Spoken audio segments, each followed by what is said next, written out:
오늘 성경 말씀 사도행전 34장 32절에 35절까지 합독하도록 하겠습니다. 믿는 무리가 한 마음과 한 뜻이 되어 모든 물건을 서로 통용하고 자기 재물을 조금이라도 자기 것이라 하는 이가 하나도 없더라. 사도들이 큰 권능으로 주 예수의 부활을 증언하니 무리가 큰 은혜를 받아 그 중에 가난한 사람이 없으니 이는 밭과 집 있는 자는 팔아 그 판 것의 값을 가져다가 사도들의 발 앞에 두매 그들이 각 사람의 필요를 따라 나누어 줌이라.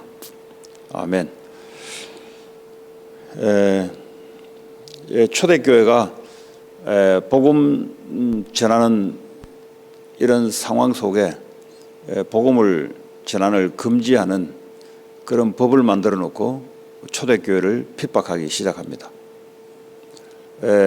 사회적으로 유대교 시스템은 정치와 종교가 일치하는 사회이기 때문에 정치 지도자는 곧 종교 지도자들이 정치를 하는 사람이라서 유대교의 법을 따라 기준을 따라 율법을 따라 정해놓은 것이 곧 그 나라의 법입니다. 그러므로 기독교가 발을 붙일 수 없는 그런 상황입니다. 오늘하고는 완전 다르죠. 오늘날 뭐 그런 나라도 있긴 하지만 그러나 우리가 살고 있는 적어도 민주주의라는 국가에 살고 있는 이상은 종교의 자유가 허용되는 나라이기 때문에 초대교회하고는 완전히 다른 상황입니다. 자, 그 상황 속에서 복음을 담대히 증거해 달라고 기도하기 시작했습니다. 상황이 문제가 아니고 하나님의 언약하신 언약이 더 중요하죠. 나 중심으로 살아가는 사람은 위협함을 피해달라고 기도도 하겠고 또 방법도 쓰겠지만 그러나 복음 중심 십자가에서 주님이 다 이루시고 지금도 우리의 주가 되시며 우리와 함께 하시며 우리에게 주시는 세계복음의 언약을 정말 붙잡은 성도들은 기도가 하나님의 약속대로 이런 상황 속에서도 복음을 담대하게 전할 수 있도록 기도하는 겁니다. 그래서 기도 제목을 보면은 이 사람이 복음화가 되어 있는가 아니면 종교화가 되어 있는가. 그 종교는 응답이 없어요. 복음화, 복음이 되어야 복음화가 된다는 말은 그리스도가 주가 된다는 소리고 그것이 우리의 삶 속에 그대로 녹아간다는 소리죠. 문제가 오든 사건이 발생되든 어떤 일을 하든 매사에 주님이 주가 되시는 큰 주의 축복의 계획을 우리가 찾아내는 거죠. 저 상황 속에서 굉장히 하나님이 살아계시는데 어째서 이런 상황을 주님이 만들까? 만드는 이유가 있는 거죠. 오직 하라고 하는 겁니다. 다른 것으로는 복음이 증거되지 않습니다. 오직. 자, 그러면 우리 이런 민주주의 사회, 오늘날 종교의 핍박이 없는 사회에서 오직 되는 것은 정말 어렵습니다. 오히려 저런 상황 속에서는 예수 그리스도를 거부하든지 아니면 받아들였다면 오직 하지 않으면 저 상황 속에 갈 수가 없어요. 그래서 주님이 허락하신 것은 오직 그리스도여야만 되는 겁니다. 그리고 오직 그리스도를 삶 속에 누려야만 상황을 넘어섭니다. 그리고 오직 그리스도를 증거하는 것이라야 성령 충만이 임하고 하나님의 역사가 나타납니다. 자, 그러다 보니 예수 믿고 돌아온 초대교회는 사회적으로 일을 할 수 없는 시스템입니다. 왜냐하면 이 종교 시스템은 모든 것들을 종교의 법을 따라 움직이는 사람들이 사회적인 경제 활동도 하고 또 여러 가지 그 흐름 속에 들어가게 되는 거죠. 오늘날 뭐 공산주의 사회에서는 공산당원이 되기 전까지는 쉽게 말하면 그 사회에서는 제대로 인정을 받지 못하죠. 그와 마찬가지로 유대인이라면 유대인의 성인식을 거쳐서 쉽게 말하면 그걸 통과해야 이제는 어른이 되면서 사회적인 활동을 할 수 있습니다. 지금 이 그리스도인들은 성인식을 거부하는 사람들입니다. 자기 자녀들도 성인식에 거부하는 사람. 왜냐하면 성인식의 모세오경에 대해서 그건 이 사람들은 예수 그리스도를 믿는 사람이기 때문에 성인식을 통과할 수 없는 거죠. 그러다 보면은 성인식이 통과되지 않았다 이 말은 사회적인 혜택을 받을 수 없다는 거고 사회적인 활동을 할 수 없다는 겁니다. 자, 이런 사람들이 지금 교회 안에 밀려 들어오기 시작하면서 3,000명 마가다락방에 처음에 그 다음에 5,000명 남자들만 모여들었다는 말은 가족까지 합하면 굉장한 인원수가 지금 초대교회 어디 한 장소에 모여드는 게 아니에요. 각 성도들의 집을 중심으로 지교회를 중심으로 사람들이 분산돼서 모여든 그 전체를 예루살렘 교회라고 합니다. 자, 그랬더니 말이죠. 이 기도를 했더니 성령이 충만하게 하나님이 나타나신 겁니다. 성령 충만은 매일 항상 우리가 누려야 될 겁니다. 한 번으로 성령 충만이 아니고 어떤 신학 교단에서는 한 번 단회론을 이야기합니다. 그러나 오늘 여기서도 지금 성도들이 기도했는데 성령의 충만함이 임하여 또 베드로가 법정에서 성령의 충만함이 임하여 사도행전 2장에서도 또 성령의 충만함이 임하여 이 성령의 충만함이 임했다 말은 하나님의 영으로 완전히 장악되어 있다는 소리입니다. 마귀에게 장악되어 있는 거랑 하나님의 영으로 장악되어 있는 건 다르죠. 마귀에게 장악되어 있다는 말은 무속인들, 종교인들 이 사람들은 완전히 순간 귀신에게 사로잡히는 걸 말하죠. 우리는 하나님의 영, 성령으로 충만하다는 말은 우리의 영혼 육이 성령의 영향을 받아 성령이 움직인 대로 가는 걸 말하죠. 자, 그랬더니요, 믿는 무리가 한 마음과 한 뜻이 됐다 그랬어요. 성령이 충만하게 임하니까 마음이 하나님이 원하시는 마음과 하나님의 뜻이 딱 하나가 되어 모든 물건을 서로 통용하고 지금 이 사람들이 밀려왔으니 먹고 살아야 될 거 아니겠습니까? 그랬더니 이 사람들에게 가난한 사람도 들어올 것이고 그러니까 어떻게 합니까? 모든 물건을 서로 통용하고 우리 집에 있는 것을 없는 사람에게 갖다 내놓고 서로 필요한 것을 통용하고 자기 재물을 조금이라도 자기 것이라 하는 이가 하나도 없더라. 주로 이단 사이비에서 재산을 팔고 교회에 들어와서 사는 사람들이 많았죠. 그런데 이거는 그 말이 아니에요. 필요에 따라 내 것을 내놓는 걸 말합니다. 그러니까 이것도 내가 그냥 어떤 생각을 따라 그런 게 아니라 하나님의 영이 임하니 하나님이 그런 마음을 허락해 주는 겁니다. 이걸 보고 헌금이라 하죠, 사실은. 조금이라도 자기 것이라 하는 이가 없더라. 은혜를 받고 복음화가 되면은 나가 아니라 그리스도, 내 것이 아니라 하나님의 것, 우리 것이 아니라 세계 복음화해야 될 것. 그러니까요, 자기 것이라고 하는 이가 없더라. 그 왜 싸우죠? 내 것이라고 해서 싸우는 겁니다. 그러면 은혜를 받고 복음화가 되면은 내 것이 아니죠. 자, 33절에 보니까 사도들이 큰 권능으로 주 예수의 부활을 증언하니 무리가 큰 은혜를 받아.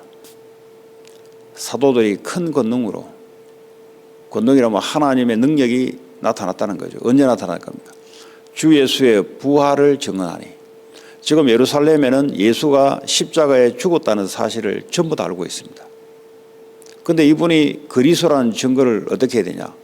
이분이 부활하셨다는 사실. 우리가 그 부활을 목격하고 봤다는 겁니다. 오늘날도 마찬가지입니다. 예수의 십자가를 당연히 전해야 되고요. 우리의 모든 문제를 십자가에서 끝낸 사건입니다. 그런데 그분이 부활하셔서 지금 보좌 우편에 계시면서 지금 살아서 나와 함께 교회와 함께 우리의 모든 일 매사에 함께 한다는 사실, 이거를 증거하는 겁니다. 지난주에도 주님이 부활하신 주님이 나와 우리와 모든 것 속에 함께하는 것을 내가 증거하는 거죠. 그랬더니 우리가 큰 은혜를 받았다. 아, 그분이 참 하나님이었구나. 이런 은혜를 받게 된 겁니다. 여러분, 은혜가 뭡니까? 뭐 내게 감동을 준다. 그 감동이 기준은 아니죠. 내게 큰 힘을 얻는다. 그것도 기준이 아니죠. 은혜를 받는다 이 말은 주님이 살아계시구나. 아, 그분이 지금 살아서 말씀으로 역사하시고 말씀을 이루시고 우리 기도에 응답하시고 지금도 생명 구원 역사를 이루고 계시구나. 이 성삼위 하나님이 지금도 이루어가는 것을 확인할 때 주님은 지금 살아계신다. 언제 가장 힘을 얻습니까? 내 물질적으로 뭐가 응답받을 아니에요. 그거는 불신자도 할 수 있는 겁니다. 하나님이 살아계신다는 것을 확인하게 될 때. 목사는 언제 가장 힘을 얻습니까? 성도들이 말씀으로 하나님이 이루어간다는 것을 확인할 때, 그때 가장 큰 힘을 얻습니다. 자, 34절에 그 중에 가난한 사람이 없으니 이는 밭과 집 있는 자는 팔아 그 판 것의 값을 가져다가, 가난한 사람이 없다 이 말은 서로 통용되고 나누어주고 필요를 따라 채워주니 가난한 사람이 없어지는 거죠. 그래서 뭐 그 당시에는 밖에서 수입이 없으니까 부동산, 자기가 갖고 있는 밭이나 집 있는 자는 그것을 팔아서 판값의 값을 가져다가 35절에 사도들의 발 앞에 두매, 이 말은 교회 앞에 헌금을 했다는 겁니다. 그들이 각 사람의 필요를 따라 나누어 줌이라. 우리 주님은 필요를 채워주시는 분입니다. 하늘에서 돈이 떨어지는 것이 아니고 사람을 통해서 사람의 마음을 움직여서 사람을 통해서 헌금을 하게 하시고 사람의 마음을 움직여서 저 선교에 헌금하게 하시고 저 후대들을 향해서 헌금하게 하시고 또 237 5천 종족을 치유하고 후대에 살리는 삶들에 있는 성전 플랫폼이 반드시 필요하니 이 마음을 움직여지니 거기에 따라 건축 헌금을 하게 되고 이런 것들이 전부 다 하나님의 은혜를 받게 되고 하나님의 성령이 함께 하게 되니 서로 마음이 그렇게 움직여지는 겁니다. 여러분, 헌금과 도네이션은 다른 거죠. 헌금은 하나님 앞에 하는 것이고 도네이션은 사람 앞에 하는 겁니다. 우리가 사회적으로 도네이션을 많이 하죠. 텍스를 내지 않고 도네이션을 하게 되면은 그에 따른 혜택이 있잖아요. 텍스를 안 내도 되잖아요. 그러니까 이 사회가 그런 제도 시스템 속에 도네이션을 굉장히 많이 합니다. 도네이션은 하나님께 하는 게 아니에요. 헌금은 하나님 앞에 하는 겁니다. 헌금은 하나님 앞에 한다는 말은 하나님이 무슨 돈이 필요하겠어요. 그 교회가 필요를 따라 여기에 사용되는 걸 하나님 앞에 헌금을 한다는 겁니다. 저 헌금에 시험을 든다 이 말은 뭐죠? 내 건데 내 나라 하니까 시험 드는 거죠. 그래서 은혜를 받아야 됩니다.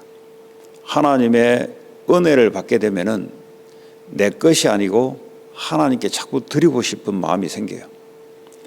우리가 세상적으로도 사람을 도와줄 때 오는 기쁨이 있죠. 헌금도 기쁨이 있습니다.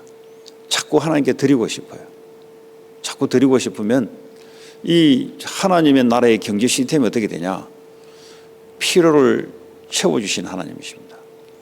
자꾸 교회의 필요에 따라 헌금을 하게 되면은 주님은 또 내 산업과 내 학업과 모든 일을 통해서 하나님이 부어주시고 이런 시스템이 하나님 나라의 시스템입니다. 저는 예수 처음 믿자마자 지금까지 그것도 처음에 제가 헌금에 대한 이 어떤 목사님으로부터 설명을 듣고 그 당시에 유학생인데 유학생은 돈 안 벌잖아요. 그래도 11조를 했다고. 왜냐? 내가 한 달에 쓰는 것을 생각해서 하나님 앞에 수입이잖아요. 그것도 10의 1조를 하고 지금까지 빠짐없이 해왔어요. 수십 년 동안 30년 동안 이상 해오면서 하나님이 그때그때마다 경제적인 축복과 경제적인 응답을 보는 것을 예수 처음 믿자마자 지금 현재까지 그걸 확인합니다. 하나님은 우리의 필요를 채우시는 분이고 교회의 필요를 채우시는 분이고 우리가 세계복음화 하겠다 할 때 세계복음화의 경제로 필요를 채우시는 분입니다. 우리가 성경 건축을 237 5천 종족 치유 후대들 살리는 삶들에 있는 성전을 한다 할 때 하나님 그 필요에 경제에 필요한 돈을 하나님이 채우십니다.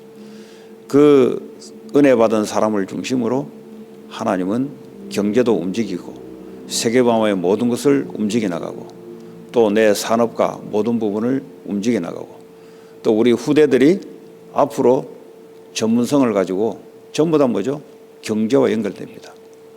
그래서 오늘 하나님 나라의 필요를 따라 채우는 은혜를 따라 헌금, 이 헌금이 전부 다 하늘나라에 기록되어서 이것이 전부 다 이 땅에서 또 내세 하나님 앞에 상급과 축복으로 이어질 줄 믿습니다. 우리의 모든 것들은 하나님이 계수하십니다.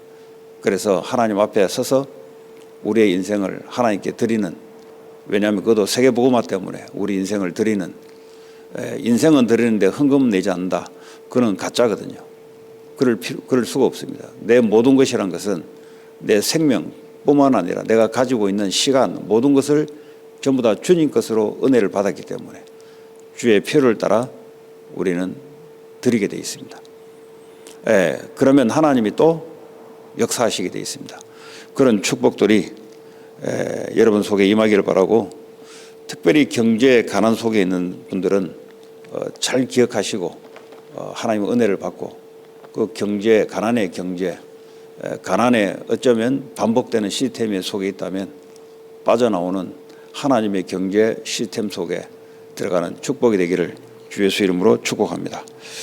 오늘 주시는 말씀 붙잡고 합심으로 기도하시고, 두 번째 237 5천 종족을 치유하고 후대를 썸밋으로 세우는 삶들에 있는 성전 교회당을 위해서 하나님께 기도하시고요. 한 마음으로 한 뜻으로 하나님은 기도하기를 원하십니다. 그리고 오늘은 금토일 시대에 금토일 시대를 실제 흑암 문화와 실제 전쟁하는 금토일 시대입니다. 치유하고 후대들을 올바르게 세워내는, 다민족을 세워내는 그런 금토일 시대를 놓고 같이 기도하시고, 지역마다 내가 절대망대가 되어서 내 지역의 모든 사람이 이 복음을 듣도록, 또 같이 복음 증거할 제자가 찾아내도록 같이 기도하시고, 네 개 지교회와 또 한국에 있는 세계 망대를 놓고 같이 기도하시고, 교회 안에 연약한, 육신적으로 연약한 자들을 위해서 기도하시고, 교회 기도, 개인 기도하고 돌아가도록 하겠습니다. 하나님 감사합니다. 우리에게 하나님, 우리의 가지고 있는 것이 내 것이 아니라 하나님 것이며 하나님의 세계복음을 위해서 사용될 수 있도록 하나님 은혜를 따라 또 헌금을 허락해 주심을 감사합니다. 지금은 하나님 교회가 삶들이 있는 교회당으로 하나님 이전해야 될 시간표에 놓여 있습니다. 주님이 미리 아시고 움직여 가심을 하나님 고백합니다. 하나님 이 일에 있어서 교회가 부족함이 없도록 하나님 전 성도들 마음을 붙잡아 주셔서 또 하나님 나라의 경제를 하나님 빛의 경제로 나타낼 수 있도록 주님 역사해 주시며, 특별히 금토일 시대를 통하여 다민족들이 와서 치유받고 썸밋으로 후대들이 세워지는 귀한 금토일 시대가 되게 하시고, 지역에 나 자신이 절대망대로 서게 하여 지역의 모든 사람이 복음을 듣고 할 수 있도록 빛을 발할 수 있는 파수꾼이 되게 하여 주시옵소서. 네 개 지교회와 한국에 있는 세계망대를 축복해 주셨고 또 앞으로 계속해서 하나님 현장에 제자를 찾고 세우는 일에 우리 교회가 하나 되게 하여 주시기를 원합니다. 하나님 특별히 교회 안에 육신적으로 수술 가운데 또 질병 가운데 있는 자들에게 하나님 남은 사명을 확인하게 하시고 인생을 하나님 주의 나라를 위해서 생을 드릴 수 있는 결단이 있게 하시고 성령의 충만함을 부어주시기 원합니다. 하나님 특별히 오늘 새벽에 참여하신 모든 분들에게 하나님 은혜가 충만하게 임하게 하셔서 하나님 것이 내 것이 전부 하나님 것이라는 이 믿음의 고백이 나오는 그런 오늘 새벽이 되게 주님 축복해 주실 줄 믿습니다. 예수 그리스도 이름으로 기도합니다. 아멘.